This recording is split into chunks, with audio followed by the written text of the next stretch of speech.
रानी अपने माता पिता की बहुत ही लाडली थी। 3 बड़े भाइयों की बहन थी। कोई भी चीज़ मांगने पर उसी वक्त उसके सामने हाजिर हो जाती। पूरे घर में रौब था उसका।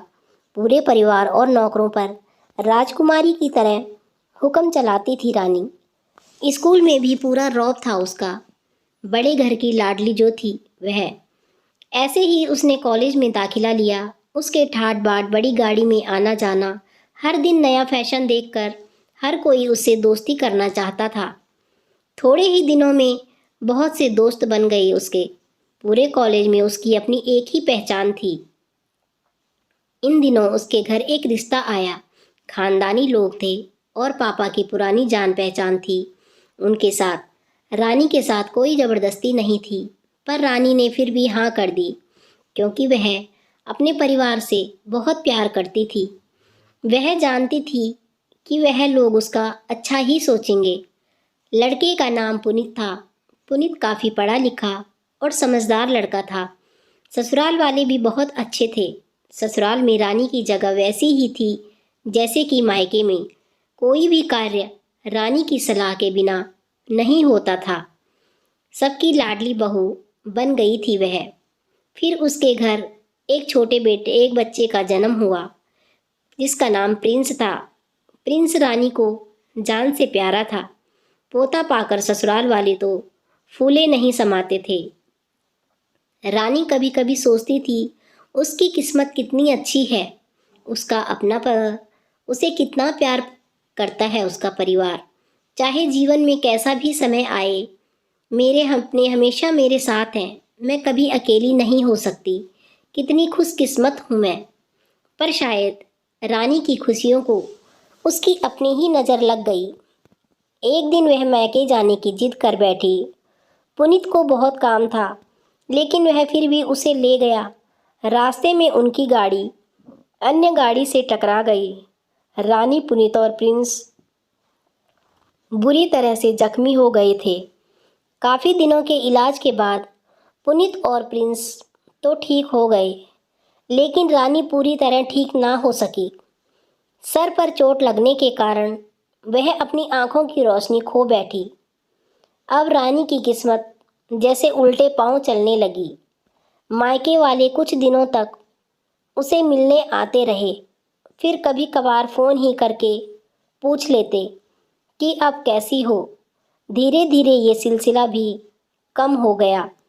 ससुराल वालों की सहानुभूति भी कम होने लगी।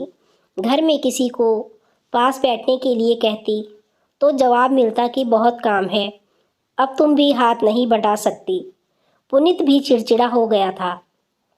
बस प्रिंस ही था उसके पास, जिसके साथ हंसते खेलते उसका वक्त गुजरता।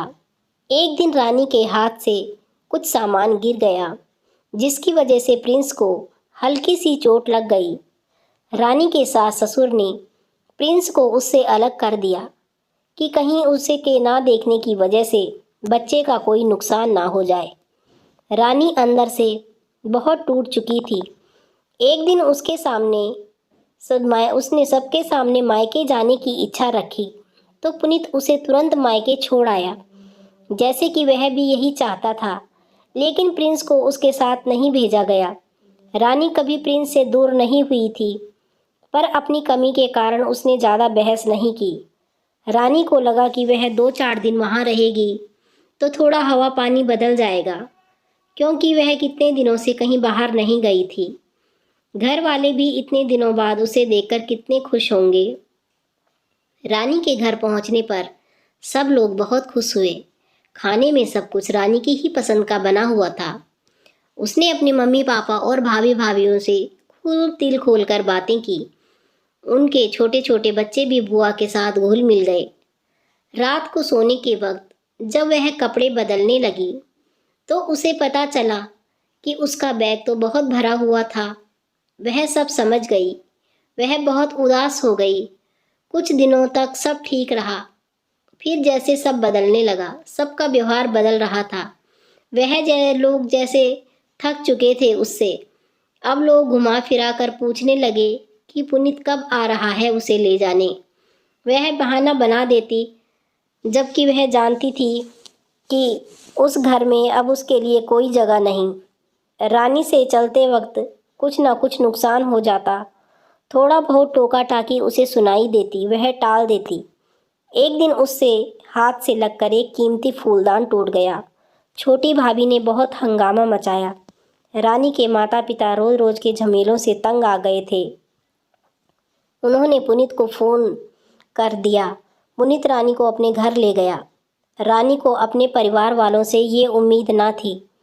जिस रानी ने कहे बिना घर में एक पत्ता भी नहीं हिलता था, उस घर के लिए अब वह बोझ बन चुकी थी। पुनीत के साथ ससुराल आते वक्त वह बहुत खुश थी, क्योंकि वह अपने घर जा रही थी, अपने जिगर के टुकड़े प्रिंस के पास। परंतु यह खुशी भी कुछ पल की ही थी। सारा बंदोबस्त पहले ही किया हुआ था। रानी को सीधे ऊपर वाले कमरे में पहुंचा दिया गया। प्रिंस से दूर रखने की सख्त चेतावनी दी गई। एक कामवाली मधु को उसकी जिम्मेवारी सौंपी गई, जो उसके खाने पहनने जैसी हर ज़रूरतों का ध्यान रखती। रानी ज़्यादातर चुप ही रहती, कभी कभी काम वाली मधु से थोड़ा बतिया लेती। उसके ज़रिए प्रिंस का पता चल जाता। सबकी लाडली बेटी और बहू सबके लिए लाडली से बोझ बन चुकी थी। दोस्तों, अगर आपको कहानी पसंद आई हो तो लाइक शेयर कमेंट ज़रूर कीजिएगा और चैनल को सब्सक्राइब ज़रूर कीजिएगा। आपके लिए आगे भी ऐसी वीडियो